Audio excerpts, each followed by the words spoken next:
Olá, muito bom dia a você que nos acompanha aqui no canal de O Tempo no YouTube. Eu sou Letícia Fontes, editora adjunta de política. Hoje o convidado do Café com Política é o presidente da FAENG, Antônio Pitangui de Salmo. Obrigado, presidente, por estar aqui com a gente hoje. Prazer falar com você, Letícia. Obrigado. Quem vai participar da nossa conversa também é o repórter de atualidade, Simon Nascimento. Obrigada, Simon. Obrigado, Letícia. Obrigado, presidente, pela presença. Obrigado, Simon. A gente estava conversando aqui agora há pouco, é meio inevitável também a gente iniciar a nossa conversa sem falar sobre essa questão do tarifaço ali do Trump. Como que a FAENG, como que o senhor vê essa questão dessa guerra comercial e qual o impacto pode ter, especialmente ali no agronegócio mineiro? Vamos ver se a gente dá conta de fazer uma analogia, né, ou uma descoberta, o que vai acontecer nisso aqui, porque está tudo muito ainda novo para a gente. O que a gente sabe, e isso a gente pode falar com muita tranquilidade, você que está nos ouvindo, o Brasil é muito competitivo no setor da agropecuária, seja ela agricultura, seja ela pecuária. Como somos competitivos, se as tarifas forem iguais como estão agora, nesse momento está todo mundo com 10% menos da China, nós pioramos um pouquinho de ontem para cá, porque a gente tinha só uma tarifa baixa, como poucos países tinham, os outros eram mais tarifados. Mas eu não me preocupo neste momento com o que vai acontecer com o Brasil. Eu gostaria de esperar um pouquinho mais para que a gente colhesse a nossa safra com tranquilidade. Já estamos acabando de colher a primeira safra de verão, estamos com a segunda safrinha indo bem nas diversas regiões brasileiras. Vamos certamente ter uma super safra. Em Minas Gerais, estamos caminhando bem nos 2 primeiros meses. Então, vamos despreocupar um pouquinho com esse tarifaço até eles resolverem definitivamente quais serão as margens de cada país, mas a gente pode deixar bem tranquilo que, para o setor da agricultura e da pecuária, será um setor certamente pouco atingido. A gente sabe que outros setores, como o aço, por exemplo, pode ser afetado. E aí, vale lembrar que a gente pode ser afetado no setor nosso de florestas plantadas. Minas tem o maior maciço de florestas plantadas do Brasil. Então, eu sugiro que a gente tenha um pouquinho de prudência para a gente esperar, mas eu tenho confiança que o nosso setor é competitivo e vai continuar fornecendo alimentos para o mundo. O senhor falou, né, presidente, dessa perspectiva, né, de uma grande safra esse ano, inclusive para o milho e para a soja. E aí, quando a gente vê alguns estudos aí relacionados, né, a essa questão do tarifaço, que pode justamente aumentar, né, as exportações de milho e soja.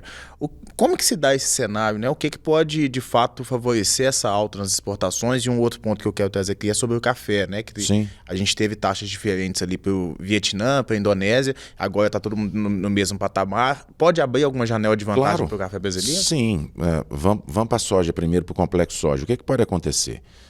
Se a briga se acirrar entre Estados Unidos e China, a China pode diminuir a compra de soja americana e ela vai precisar de comprar soja de alguém. Quem é que tem preço para vender para a China e é um país amigo? Somos nós. Então, dependendo da briga deles, pode sobrar coisas positivas para nós. Então, nós podemos aumentar, sim, não só para a China, mas para outros países que os Estados Unidos também vendem soja.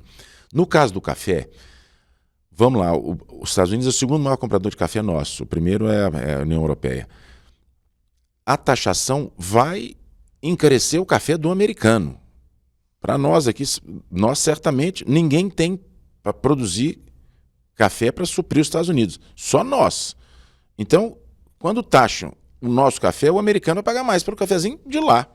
E nós vamos continuar vendendo pelos preços da Bolsa de Chicago. Então, nós temos que ter um pouquinho de visão, né? Eles estão taxando o nosso produto para entrar no país deles. Consequentemente, o produto vai chegar lá mais caro. Para nós aqui, isso vai interferir pouco, a não ser que a gente venha perder a competitividade, coisa que nós não vamos fazer, nem no complexo soja, nem no café. A gente começou a falar do preço dos alimentos, uma crise que está acontecendo é o preço dos alimentos. Sim. Queria perguntar para o senhor como que o senhor avalia essas medidas que o governo federal tem feito nesse assunto ali de zerar a importação de alguns produtos. Isso não adiantou nada, já tem aí 30 dias que isso aconteceu, um pouquinho mais, nós não tivemos queda dos alimentos. Vamos deixar bem claro isso aí para que a pessoa entenda. Você imagina que nós estamos aqui em Contagem. Se nós formos almoçar aqui e comer um bife, certamente deve ser de um frigorífico aqui, ou de Betim, ou de próximo de Belo Horizonte, de um animal que foi criado aqui na região central de Minas, abatido aqui no frigorífico, e essa carne chegou aqui num supermercado ou num açougue de Contagem e foi para um restaurante. Muito bem, se você diminuir, como diminuiu, zerou a taxa de importação de carnes, 9%. Você já imaginou um bife que foi de um animal que foi criado na Austrália, que foi para o frigorífico na Austrália, depois ele entrou no navio, deu a volta ao mundo, chegou no Porto de Santos, entrou num caminhão. Será que esse bife vai chegar aqui em Contagem mais barato do que o nosso, só com 9% de retirada de taxa? É claro que não. Então, retirar a taxa de produtos não vão, infelizmente, não vão abaixar o preço dos alimentos. O que vai tender a baixar o preço dos alimentos? São duas coisas. Primeiro, a economia estável para o poder aquisitivo melhorar e o real ter mais valor. Aí sim, você com mais poder de compra, consequentemente, você baixa, você tem capacidade de comprar. Então, o que era caro torna-se acessível. E a segunda coisa, e isso é do nosso setor, é uma colheita de super safra agora, com a tendência de equilibrar o preço dos alimentos. Pois é, mas você está colhendo soja e vai equilibrar o preço? É do frango. Frango come milho e soja. Com uma super safra de milho e de soja, você tende a ter uma ração mais barata, consequentemente, um frango, uma carne de porco, um queijo, que é derivado do leite, a própria ração animal de bovino. Então, com uma safra de grãos que parece que não interessa muito para o produtor, muito para o cidadão da cidade, interessa sim. Uma super safra causa bem para quem mora nas cidades também. Ela não traz só melhoria de vida para quem está da porteira para dentro. Traz muita riqueza para quem também está na cidade. Qual é essa riqueza? Maior poder de compra, maior capacidade de comprar o que precisa nos seus produtos básicos.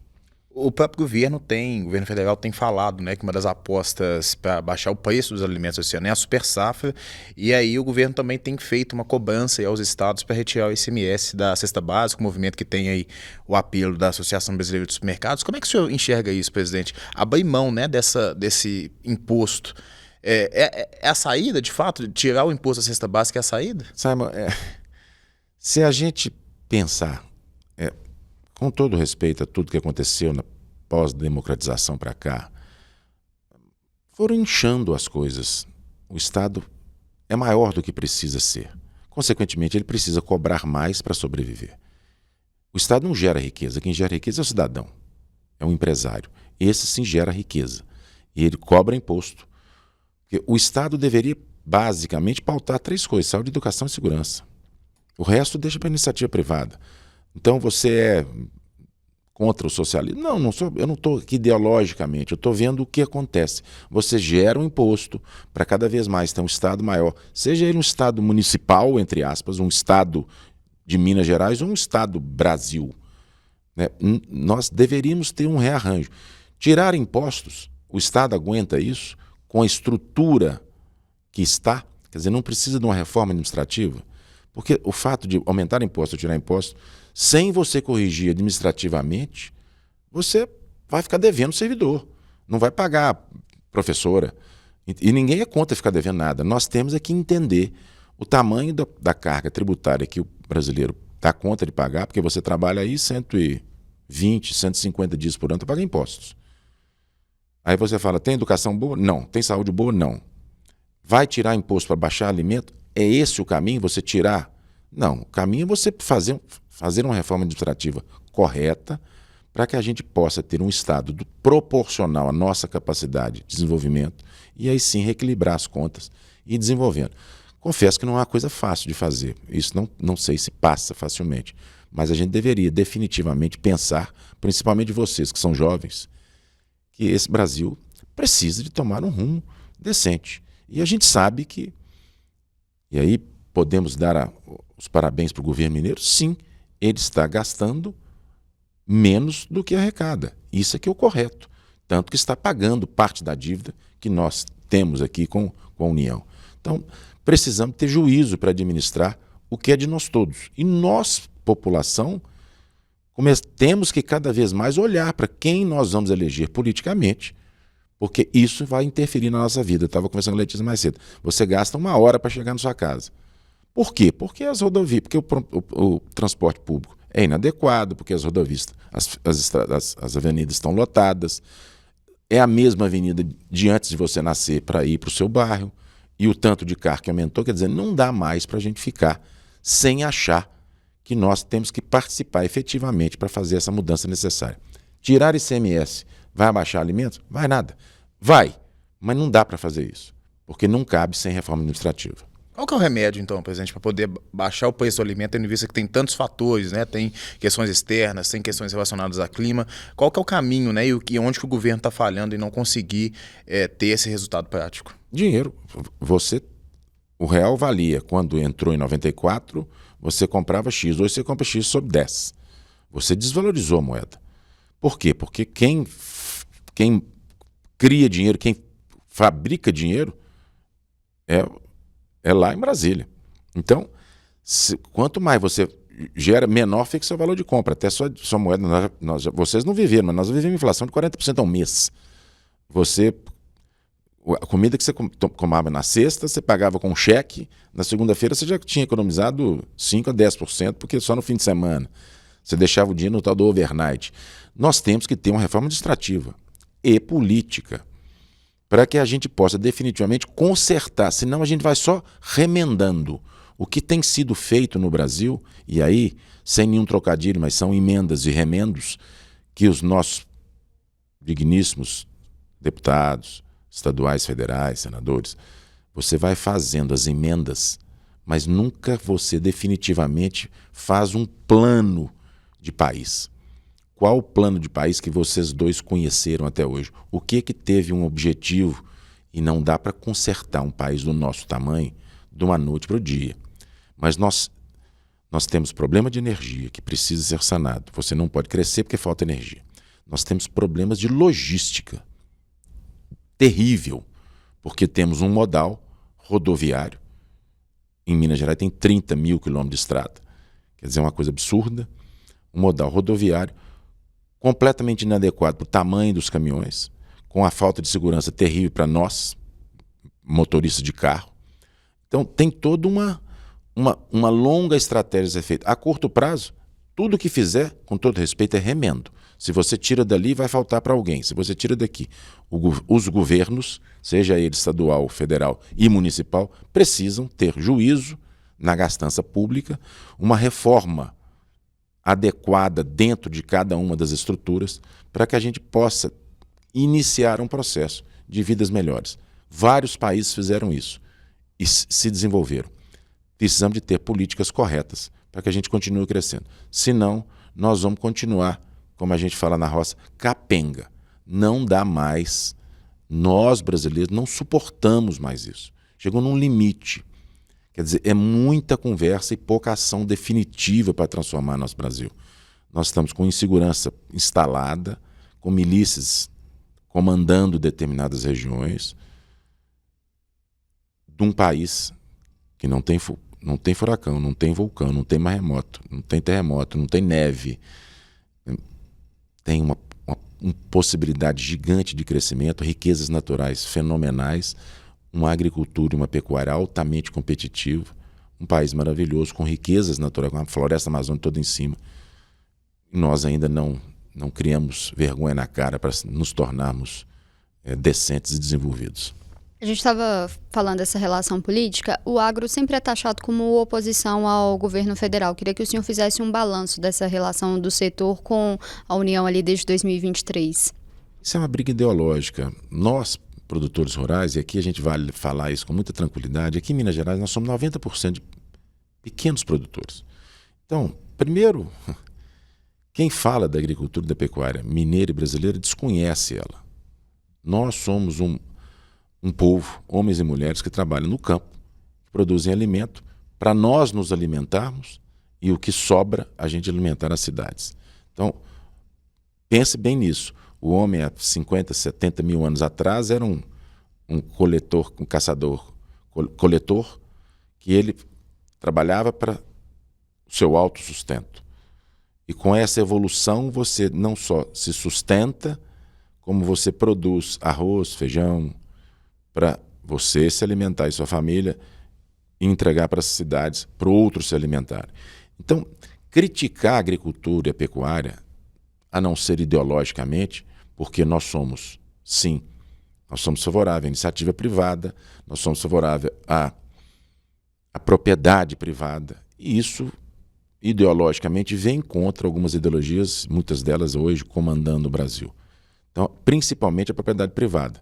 E se você é pequeno e tem assistência técnica do Senar, por exemplo, que é o nosso ATEG, nosso ATG, e você começa a melhorar de vida, você contrata mais gente, você compra outra propriedade eventualmente, você cresce. E isso muitas vezes não é interesse, porque o interesse de quem nos comanda hoje é manter um Estado maior, inclusive comandando as nossas propriedades, as fazendas, os sítios. E isso não é legal. Isso não funcionou em outros países. Inclusive isso causou fome e morte em muitos países lá atrás, no início do século passado. Então, criticar o agro ou não conhece a verdadeira estrutura do agro, ou ideologicamente é contra, porque somos competentes e vamos trazer riqueza, e gerar mais emprego, e gerar superávit, que é o que interessa. Quem critica não nos conhece definitivamente. A gente está agora no mês de abril e é quando tem o chamado Abril Vermelho aí, com as ocupações de terra, enfim. E aqui em Minas a FAENG chamou o movimento do Abril Verde, né, de segurança às propriedades rurais, e a gente teve agendas, inclusive, recentes, né, do presidente Lula aqui em Minas com o MST. Eu queria que o senhor fizesse uma análise, presidente, de como que há essa diferença de realidades, né? Enquanto vocês estão preocupados aqui com essa questão da segurança das propriedades, e aí o presidente tem uma agenda com o MST, isso de alguma maneira incomoda o setor? Muito, muito. O governador nosso lançou o Abril Verde. É isso que nós temos que fazer. Nós estamos em pleno final de colheita, nós estamos com a nossa safrinha. Vamos lá, Simon. O Brasil plantava uma safra.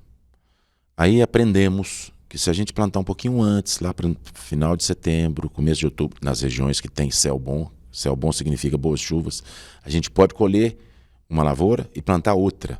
O que era safrinha virou segunda safra. Nenhum outro país no mundo que não seja mundo tropical pode fazer isso. A janela do mundo temperado é pequenininha.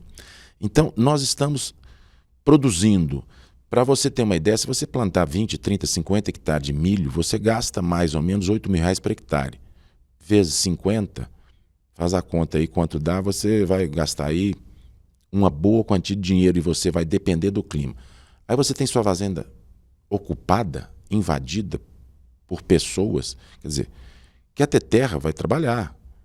Eu não posso invadir o seu veículo, o seu carro, porque eu não tenho carro. O carro é seu. A propriedade cumpre a função social dela em 100%, uma propriedade produtiva, ela não pode ser invadida. Então nós temos que fazer o Abril Verde, porque o Abril Verde causa paz. Nós não queremos briga com ninguém, nós queremos continuar produzindo para gerar o que o Brasil nunca teve, que é uma guerra interna. Por quê? Porque você vai um dos motivos, você vai na gôndola de todos os supermercados, mercadinhos, tem comida que eventualmente pode não ter dinheiro no seu bolso para comprá-la. E isso a culpa não é do produtor rural. Então, Abril Vermelho, lá, relembrando o problema de Carajás, quando teve lá atrás, sei lá quantos anos foram, não é uma boa saída para nós. O campo não quer brigar com ninguém. O campo quer continuar produzindo de forma pacífica, repito, para que os nossos produtores rurais, a grande maioria deles pequenos, possam melhorar de vida. Isso nós temos feito, o Sistema FAENG tem feito isso muito, principalmente com a Escola do Campo, que é o nosso Senar, não só treinando os nossos colaboradores, os nossos funcionários, mas ensinando e dando assistência técnica aos nossos produtores. E a gente pode falar aqui de primeira mão para vocês que em breve vai sair o nosso estudo estatístico provando que o nosso ATG melhorou a vida dos nossos atendidos. Isso vocês certamente vão ter essa informação na mão. Então, vamos respeitar a propriedade privada, vamos ter paz para que a gente possa continuar tendo Minas muito bom. Visita o MST, o presidente pode visitar quem ele quiser. Eu, se fosse líder desse país, não ia visitar quem não é ordeiro. O movimento não é ordeiro, o movimento não ajuda o Brasil a se desenvolver. Então a gente deveria visitar os pequenos produtores aqui de Minas Gerais, que dão duro para poder pôr a comida na mesa deles e de nós todos mineiros. Como que o senhor avalia esse novo modelo de policiamento rural? O senhor acha que é suficiente? Não, ele tem melhorado. Se a bandidagem vem crescendo, você tem que também vir crescendo com o policiamento. que tem acontecido no campo? Nós temos as duas nossas polícias, a Polícia Militar com a nossa patrulha rural no campo, e ela tem feito o possível, com as limitações naturais do orçamento da Polícia Militar. Mas o comando da Polícia Militar Mineira tem nos ouvido muito e tem nos ajudado muito a fazer essa proteção, principalmente com a patrulha rural, porque o campo hoje deixou de ser aquele campo bucólico, Letícia, aquele campo que você dormia de janela aberta, que não precisava trancar sua porteira de entrada da fazenda, que um cachorrinho ali na porta para latir era o suficiente para chegar algum visitante ali. Hoje não. Hoje o campo, como mexe com muito mais dinheiro, quando a gente mexe com muito mais dinheiro, o que você está falando aí, Antônio? Defensivos agrícolas valiosos, tratores mais modernos, consequentemente mais valiosos, entre outras coisas. A polícia tem nos ajudado muito a proteger com a patrulha rural e a Polícia Civil a vasculhar os roubos e furtos que acontecem. E também tem recuperado muita coisa. Então as forças de segurança mineira têm nos ajudado. Se ela é falha, ela é perfeita na cidade? Não, não é. Então também no campo ela não é. Mas o que a gente tem é um diálogo muito bom, tanto com o comando da Polícia Civil, como com o comando da Polícia Militar. E ela tem nos ajudado. E aí sim, no que diz respeito à invasão de terra, Minas Gerais é zero invasão até agora, porque a polícia tem não deixado entrar de forma ordeira, de forma pacífica, sem violência, mas aqui não entra. Como disse o nosso governador e o nosso vice-governador Matheus Simões, cerca em Minas é para ser respeitada, porque a gente tem que respeitar quem fez a cerca, que são os nossos produtores rurais. Não dá para a gente ter insegurança em pleno século XXI, pessoas invadindo a sua casa. Se vai invadir sua casa, vai invadir sua mesa. E nós vamos sentir, todos nós, mesmo a gente achando que não tem nada com isso, deixa invadir. Vamos ter problema lá na frente, não podemos deixar isso acontecer. O senhor falou da mudança, né, da realidade no campo, presidente. E nos últimos anos aí o governo tem anunciado valores recordes aí do Plano Safra. Esse recurso tem chegado ao produtor, ele tem sido convertido em melhorias nas propriedades, em mais tecnologia. Isso é outra coisa que a gente precisa deixar bem claro também. Porque há um mau entendimento nisso aí, a gente precisa de, sem nenhum medo, de ir no cerne da questão. O Plano Safra anunciado pelo governo todo ano, apesar de ser um plano robusto, o ano passado foi quase 500 bilhões de reais, isso não é suficiente para nós plantarmos a safra. O suficiente é mais de 1 trilhão e 300 bilhões para plantarmos. Então a gente tem que ir, a gente que eu digo, são nós produtores rurais, precisamos de ir nas fontes financiadoras. Tem subsídio nesse dinheiro? O nosso agro é subsidiado, por isso é que ele é competitivo? Absolutamente não. Isso não é verdade. O que tem nesses 500 milhões é pouco mais de 19% que tem para poder entregar, principalmente para os pronafianos e para algumas linhas de crédito para alguns produtores médios. Então, não existe subsídio na agricultura e na pecuária brasileira. O que existe são juros de mercado. E aí vale lembrar que Selic é 14,25 e a tendência a subir, é muito difícil você conseguir ter dentro da sua propriedade alguma coisa que valha que pague esse tamanho de juros. Vamos exemplificar rapidamente aqui para vocês dois entenderem. Mas esse agronegócio cresce tanto, quer dizer que o produtor não. Eu planto 1 hectare de milho, colho 110 sacas, 115 sacas, como é normal na média tecnologia. Sabe quanto me custou? 105, 103. Então eu tenho um lucro de 8 sacas em 110. Não precisa ser bom matemático para saber que isso é menos de 10% de lucro. Se eu peguei meu dinheiro a 14 ou a 13, eu estou perdendo 3. Mas você pegou por um ano e a safra é só... Tudo bem, a safra é de setembro, outubro, novembro, dezembro, janeiro, fevereiro, março, abril, maio você vende. Então você tem 10 meses. Então você, é que a gente fala na roça, a gente troca a cebola. Não é bom negócio. Mas o que você movimentou de trator alugado, óleo diesel, defensivo agrícola, adubo, semente de milho, colheitadeira, transporte para coletar. Então o agronegócio, o famoso agrobusiness, o agronegócio, movimentou e gerou um superávit. Mas você, produtor rural, teve um lucro pequeno. Então, esse crescimento do agronegócio não significa enriquecimento do produtor rural. Pelo contrário, significa uma necessidade ainda maior dele se tornar mais competitivo. porque tem mais gente produzindo. Antigamente tinha um produtor de milho, hoje tem milhares. Então, o preço tendeu a baixar, nós produzimos mais e a competitividade é maior. Então, diretamente na sua pergunta, se o dinheiro é suficiente, tem chegado até nós? Não. O dinheiro não só não é suficiente, como muitas pessoas não têm acesso a esse plano safra. E vale lembrar, isso não é um dinheiro dado para o produtor, não. A cada R$1 investido no campo, ele devolve para o Tesouro Nacional, dependendo da cultura, de R$3 a R$4. Então a gente pega o dinheiro e paga, e traz riqueza para quem nos financiou. Não só para os bancos, mas para o país como um todo. Então tem que deixar claro que não tem ninguém aqui sendo adulado por nenhum governo para poder plantar. Nós pegamos o dinheiro, quem pega, planta, devolve e ainda gera mais riqueza, porque essa riqueza que brota dos nossos campos a cada ano, tanto seja campos mineiros como brasileiros, faz com que o Brasil continue avançando. Essa divisão de 2 ministérios aí, né? Ministério da Agricultura e Pecuária e Ministério da Agricultura e Familiar, isso de alguma maneira dificulta a distribuição desse recurso? Lógico que sim. Isso não existe divisão. Pequeno, médio, grande, todo mundo é igual. Isso é o início da polarização desnecessária no Brasil. Nós não precisamos de ficar polarizado, calcificado como estávamos. Quem sabe agora a gente derrete um pouquinho para sair desses radicalismos, seja ele do lado de cá ou do lado de lá, dos dois lados. Não tem divisão. Pequeno, médio e grande, todos são homens, mulheres que trabalhamos. Alguns com fazendas maiores, alguns com fazendas médias, outros com fazendas menores. Nós temos aqui pequenos produtores em Minas Gerais de queijo, por exemplo, ou de azeite, ou de mel, que têm altíssimas rentabilidades e têm 6 hectares. Não são nem pequenos, são micro, são nanoprodutores, vamos dizer assim, respeitosamente. E têm alta competitividade, produzem queijos, por exemplo, espetaculares nas nossas diversas regiões, com os diferentes sabores. Então, essa divisão é uma divisão já para poder, nós contra eles, sabe? Desnecessário. Todo mundo sai perdendo com esse Brasil dividido. Nós temos que ter união e ter um juízo para a gente crescer e fazer um país e um estado melhor para todos nós. Presidente, uma das preocupações aqui em Minas é o café, né? Todo mundo quer saber por que o café está caro. É bom para o produtor, mas o consumidor está sentindo isso no bolso. Queria perguntar para o senhor, essa alta do preço é por causa da demanda? É sem volta ou ainda tem chance de baratear? Vamos lá, para a gente.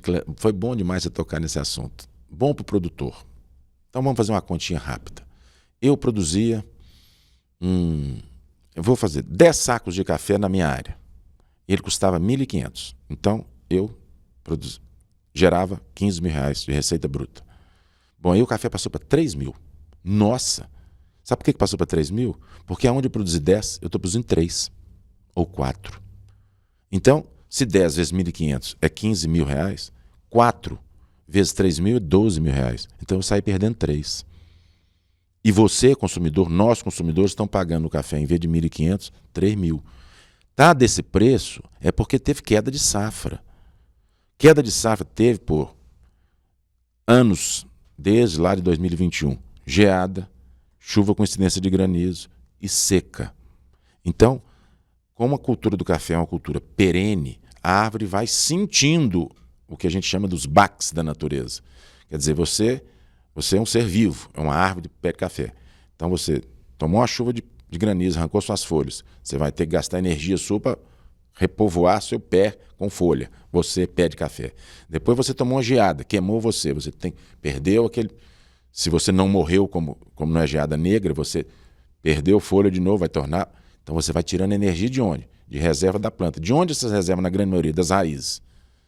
Se tem reserva de raiz, você tira de lá, é onde a planta se alimenta. Então, para a gente não descer essa conversa tecnicamente, você vem caindo de produtividade. E aí tivemos, em 2024, uma grande seca. Significa menos água no solo, menos nutriente. O nutriente entra na planta por difusão, por água. Queda de produção. Um aumento de consumo, e aí a queda de produção no Brasil, Vietnã e outros países produtores. E um aumento de consumo, principalmente em China, preço nas nuvens. O produtor está comprando caminhonete nova? Tá não, porque ele também diminuiu o volume produzido. Então, no final das contas, ok, alguns produtores que irrigaram, alguns produtores que tiveram tecnologia, que não sofreram essa chuva de granizo, que não foi em todo canto, sim, aumentaram sua receita, sim. Mas não interessa para o produtor esse preço exorbitante, isso, o consumo diminui. Você tem um teto para subir até onde tem o poder aquisitivo. Mas, só com o início da visibilidade de colher uma safra razoável, o café já caiu de preço essa semana. Ele se equilibra. E quando entrar na safra, e nós estamos no auge da entre-safra, e com a demanda aumentou, não tem reserva nenhuma de estoque. Por isso ele estava tão caro. Agora ele vai se equilibrar. Vai ficar aí por 2.000, eu não vou chutar, mas é por volta de 2.300 talvez. Pode subir mais se a safra, se tiver uma geada, por exemplo, em julho. Vamos bater na mesa aqui, Deus me livre. Então, mas tem que deixar claro, não é o produtor que, como a gente fala lá no meu querido Curvelo, pisou no toco e falou assim, só vendo por 3.000. Não, o mercado hoje é globalizado. Mas muitas vezes o produtor já até vendeu esse café. E ele está de 3.000, não está nem na mão dele. Então a gente precisa entender que o produtor não é o causador desse café de R$3.000. Nós somos o causador da planta do café para que ele possa oferecer o cafezinho nosso que nós mineiros tanto gostamos. Nós queremos é continuar a aumentar a oferta e vamos aumentar a produção de café. Se Deus quiser, Minas já é o maior produtor do Brasil, 54% da produção brasileira é Minas. Se Minas fosse um país, ele só perdia do próprio Brasil. E se a gente tirar ele do Brasil, ele é o maior produtor de café do mundo. Parabéns, mineiros produtores de café. O senhor citou os impactos de mudanças do clima, presidente. Qual que é o desafio? O que dá para fazer para que a produção não seja tão suscetível, né, a mudanças do clima? O que é possível fazer? Diversificar essa produção nas propriedades? Qual que é o caminho? Ótima pergunta também para a gente esclarecer isso. O caminho é proteção. O que você tem que fazer? Aumentar seu pacote tecnológico dentro da sua fazenda. Esse pacote tecnológico pode ser irrigação? Pode, mas ele é caro, mas pode ser. Mas pode ser mais adubação? Pode. Também encarece o produto, mas a planta fica mais saudável. O que a gente faz para que a gripe não nos atinja muito, fazendo analogia com doenças? Se você está super saudável, os fatores externos a você, uma gripe, uma dor de cabeça, acontece com menos intensidade numa pessoa que já tem algum tipo de doença. Então, trazer o pacote tecnológico para dentro das nossas propriedades, diversificar regiões que não estão muito adequadas a plantar café arábica, se temos mudanças climáticas, não plante, porque vai ter temperatura alta, vai ter temperatura baixa, vai ter... Então, vamos olhar melhor aonde é adequado fazermos os nossos cultivos e aonde eventualmente nós estivermos plantando, porque no passado aqui era melhor e agora não é mais, vamos trocar de cultura. E aí sim vamos diversificar. Mas sempre lembrando, se nós trouxermos tecnologia, nós vamos mitigar muito essas mudanças climáticas. E nós estamos aprendendo a fazer isso no campo. E já fizemos com muita força em vários setores. A tal transgeníase, que o povo fica arrupiado de ver falar. O que é uma transgeníase? É pegar uma soja ou um milho, colocar nela um gene de uma planta resistente à lagarta. A lagarta não come mais aquela planta. Consequentemente, você não usa o inseticida para matar a lagarta, porque não tem lagarta naquela planta, e ela ficou mais adaptada. Se eu sou a favor ou não da transgenia, sou a favor, mas não quero discutir isso aqui, porque pouca gente entende que o transgênico é mais saudável do que o que tomou 2, 3, 4 bombadas de inseticida para matar a lagarta. Mas vamos deixar isso para outra hora. Trouxe pacote tecnológico, você diminui efeitos ambientais. E isso o agro está fazendo muito bem e aprendendo a fazer cada vez melhor. Recentemente, as exportações do agro superaram pela primeira vez a questão da mineração. Queria perguntar se essa vai ser a tônica dos próximos anos e como o setor vai fazer para poder manter, né, esse crescimento. Vamos lá. Primeiro, meu amigo Flávio Roski, meus amigos do FIENG, isso é uma disputa saudável. Não é uma disputa, ganhei, igual aquela disputa de menino na escola, sabe? Põe a bola debaixo do braço e vai embora. A disputa é saudável. Nós queremos que Minas se desenvolva. Se a mineração virar de novo o primeiro, ótimo, parabéns, vamos juntos. Nós queremos que Minas cresça. A agricultura, eu tenho falado isso já há algum tempo e as pessoas não têm acreditado. A agricultura tem ainda uma um potencial de crescimento muito grande. Muito grande. Nós podemos aumentar. Aí você fala assim, aonde, Antônio? Eu falo assim, no café. Nós temos 98% do nosso café arábica, só pouco mais de 1,5%, 2% de café robusto ou conilon. Nós podemos aumentar isso, como é no Espírito Santo, como é na Bahia, café de baixa altitude que aguenta temperatura alta. Nós até estamos fazendo um projeto que chama Leite com Café, lá em Valadares, para a gente achar uma viabilidade para o produtor de leite, colocando café robusta nele e dando mais renda. Mas a gente conversa sobre isso depois.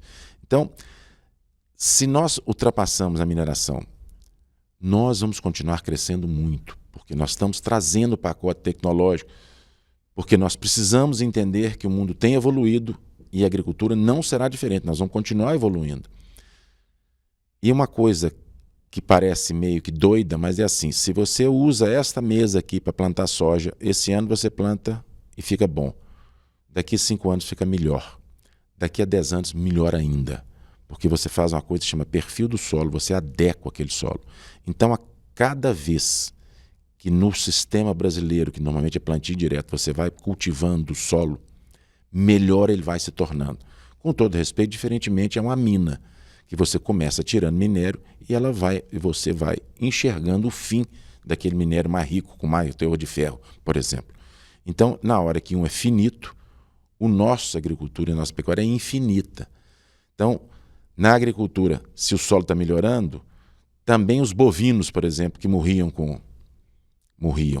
vamos esclarecer isso, que eram abatidos com 3 ou 4 anos, passaram a ser abatidos com 30 meses, com 28 meses, com 24 meses. Então, onde você criava um boi e abatia um boi a cada 3 anos, ou 3 anos e meio, você está abatendo 2. Você abatia um boi de 450 quilos, você abate 2 de 550, 600. Então você está aumentando a produtividade, sem abrir 1 metro de cerrado, sem abrir 1 metro de Mata Atlântica. Nós não estamos batendo o recorde e desmatando não, que tem que deixar bem claro. Aliás, Minas é um dos estados que mais reserva tem e que menos desmatou, como diz nossa amiga secretária Marília. Então, Tales sabe que a Secretaria de Agricultura tem desenvolvido, secretário Tales, porque junto com Marília, a gente tem respeitado o meio ambiente e desenvolvido. Vamos continuar nessa tônica, vamos continuar produzindo. E que a mineração venha junto para que a gente faça uma boa disputa e traga bastante dinheiro para Minas para melhorar a vida de todos. Dentro, né, dessa perspectiva aí de crescimento que o senhor projeta de manutenção das exportações em alta, à frente da mineração, o que dá para a gente dizer desse restante de 2025? Né? A gente já tem aí, entrando no segundo trimestre do ano, um balanço desse primeiro trimestre, o que dá para a gente projetar aí para o restante do ano? Já largamos muito bem. Tales fala, a secretária Tales tem falado muito, nos primeiros 2 meses nós já estávamos 18% maior do que o mesmo período de 2024. Eu não sei se nós vamos crescer esses mesmos 18 no ano inteiro, mas o que nós estamos vendo foi um ano mais equilibrado, um ano agrícola.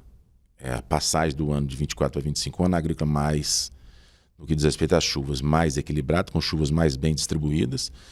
Se nós não tivermos efeito aí de geadas e de problemas maiores, nós vamos ter um crescimento na produção dos diversos setores mineiros. Eventualmente, algum pode recuar, sim, mas nós vamos continuar aumentando. Então, certamente, nós vamos ter uma perspectiva de um ano 25 de mais produção, consequentemente, preços menores para a população como um todo. Isso vai ser uma melhoria de vida. E, eventualmente, venda, exportação, traz dólar para dentro. Esse dólar vira educação, esse dólar vira saúde, esse dólar vira segurança. É o agro ajudando a vida dos mineiros. Vamos continuar fazendo o nosso papel e vamos continuar acreditando. Sistema FAENG-SENAR, e você sabe muito bem disso, sabe? Nós vamos continuar fazendo o nosso papel. O nosso papel é representar politicamente o nosso produtor rural e ensinar, como o braço nosso do Senar, melhorar a vida do nosso produtor rural com a TG, com a TEG, e qualificar o nosso trabalhador no campo para que esse pacote vá junto e melhore de vida todos que fazem parte desse sistema. Presidente, a gente já está caminhando para o final. A FAENG tem conseguido mobilizar bases ali no interior. A gente viu o evento, né, lá do Minas Grita pelo Leite. O senhor tem uma boa capilaridade ali no Congresso, na Assembleia. faz parte dos planos do senhor se candidatar a entrar no meio político? Não, não faz parte do meu plano. Eu posso olhar para a Câmara e falar assim, não, não faz parte. Faz parte dos meus planos representar bem quem nós precisamos de representar, que são os nossos produtores. A grande maioria, homens e mulheres desconhecidos, que fazem um trabalho espetacular no campo, que transformaram esse Brasil nos últimos 40 anos de um país que importava alimento, um país exportador. Então, esse povo precisa ter voz e vez, independente de quem sejam os políticos que estejam nos governando. E os políticos precisam reconhecer esse povo nosso e dar valor. Aqui em Minas nós já temos o valor. O governo de Minas Gerais nos ouve a Federação da Agricultura, que é a voz desse produtor. Ele não faz nada que possa nos atingir sem antes nos consultar para que isso não aconteça de forma propositada. Então, é um governo que ouve o setor. Se ouve o setor, esse setor precisa ter uma voz. A voz é a Federação da Agricultura, com seus 401 sindicatos cada vez mais fortalecidos, cada vez mais unidos, se comunicando melhor, melhorando essa capilaridade, e aí sim nós vamos continuar fazendo que esse produtor mineiro tenha voz e vez. Então, não é absolutamente dos meus planos me candidatar a cargo político partidário. É dos meus planos continuar dentro da nossa federação fazendo o que é necessário para que esse produtor seja mais bem representado em Minas Gerais e no Brasil com a nossa CNA. Vamos juntos fazer isso. Essa classe merece e precisa. Tem até o mandato, né, da atual diretoria do Sistema FAENG que chega ao final. Sim. A gente está próximo de chegar ao final, haverá uma tentativa de reeleição, o senhor também pensa Sim. em estreitar isso talvez para a CNA? Qual que são os planos aí futuros? Vamos pensar primeiro em Minas Gerais, que é a nossa missão de fazer com que a FAENG, e aí a gente fala isso de forma muito tranquila, cada um dos presidentes que por ali passaram fizeram seu papel muito bem feito. É uma federação com 72 anos, um Senar com 32 anos. Todos os presidentes fizeram seu papel, cada um no seu tempo, cada um na sua época. Nós, quando pegamos lá no final de 21, basicamente de 22, terminando o mandato agora, nós vamos sair sim para uma reeleição, acho que de forma pacífica, sem até disputa, para que a gente possa fazer mais um mandato e consolidar essa união e essa firmeza. O Minas grita pelo leite, como você falou, Letícia, nós em 5 dias, 6 dias, reunimos 9 mil produtores de leite. E, coincidentemente ou não, de lá para cá, o leite melhorou, estabilizou e se manteve estável. Quer dizer, e o produtor se mantém atento. Se precisar, nós fazemos outro Minas Grita pelo leite, pela soja, pela carne, por qualquer um dos nossos produtos. A mobilização já está na nossa mente, coisa que não estava no passado. Então, vamos sim, vamos